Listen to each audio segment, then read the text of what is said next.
The possibilities are endless when it comes to one of the world's oldest cultivated legume. Of course, I'm talking about the chickpea. And today, we're making chickpea burgers. Oh yeah.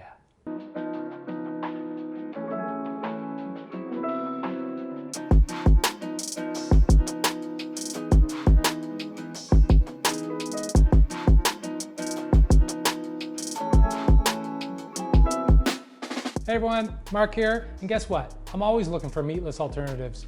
Not only to help myself, but to help our planet. Now listen, I'm not going to talk about how eating less meat will help our greenhouse gas emissions and other environmental impacts, but what I will talk about is this chickpea burger. So let's go, because I'm going to show you how to make it. So we're going to start off easy by slicing up some cucumber rounds into about 1/4 inch thick, and I would say about 4 slices per burger. Now let's dress up our arugula. I would say about 1/2 cup of loosely packed arugula per burger. We're going to season it with salt, freshly cracked pepper, a drizzle of extra virgin olive oil, a squeeze of lemon juice, and then give it a toss, adjust for any seasoning, and set aside. Now it's patty time. Patty time, patty time. Patty, patty, patty time. Do you know the old bowl and bowl trick to get the kernels off your cob? Place little bowl into big bowl. Then grab your corn, place it on the little bowl, and then with a knife, slowly go down, and you'll see the kernels will all fall off into the bowl. Less mess. Also, I would say 2 ears of corn for every 4 people. Please, please, please, if you can use fresh corn, do it. With this recipe not having a ton of ingredients, having fresh corn is key. Now let's add the rest of the ingredients to the bowl. Finally, chop up about 1/4 cup of parsley, add it to the bowl. Chop up 1 green onion, add it to the bowl. Add 1 can of drained and rinsed chickpeas to the bowl. Chili flakes to taste in the bowl. 2 to 3 tablespoons of smoked paprika in the bowl. Juice of 1/2 lemon in the bowl.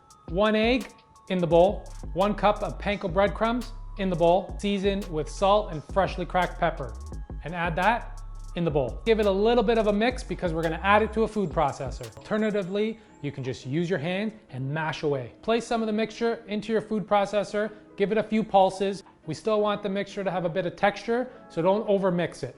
Give it a bit of a taste and adjust for any seasonings. And now we can form our patties. I'm gonna use a kitchen scale to weigh out about 5 ounces per patty. 5.10, that's over. 4.80, under. 5.05, so close.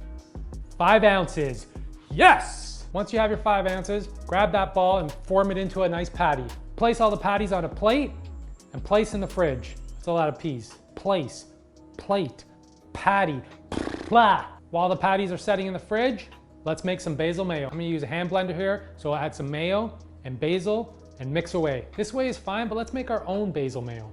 Trust me, it's easy and it's gonna be way better for the burger. So I'm gonna grab a blender, we're gonna add 3 egg yolks to it and about 1 tablespoon of Dijon mustard. Blend on low for a few seconds just to mix it up.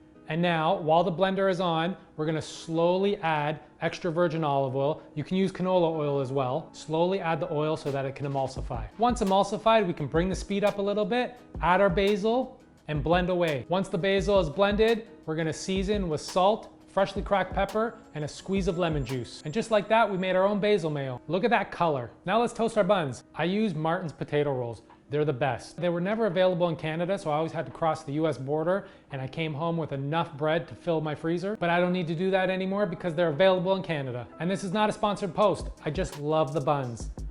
Thank you, Martin. Now we're gonna melt some butter in a pan and toast our buns. Once done, set aside. In that same pan, on medium to high heat, add some canola oil, enough to cover 1/2 of the patty. You might be wondering why I'm ladling oil out of a Pyrex into the pan.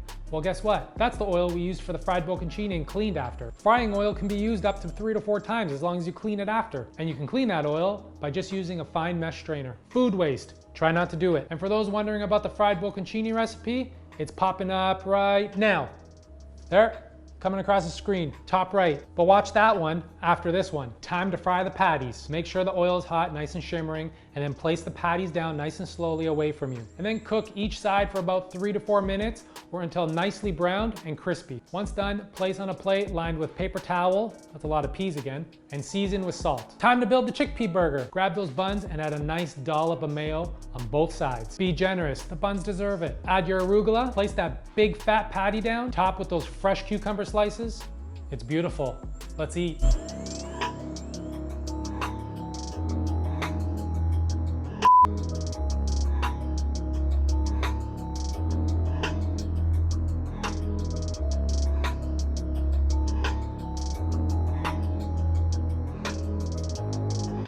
That was one tasty burger. I really have nothing to say other than it was delicious. I think I might go make another one. As always, full recipe in the description below. Please like and comment. Don't forget to hit that subscribe button. And until next time, I got no food to eat. Ciao.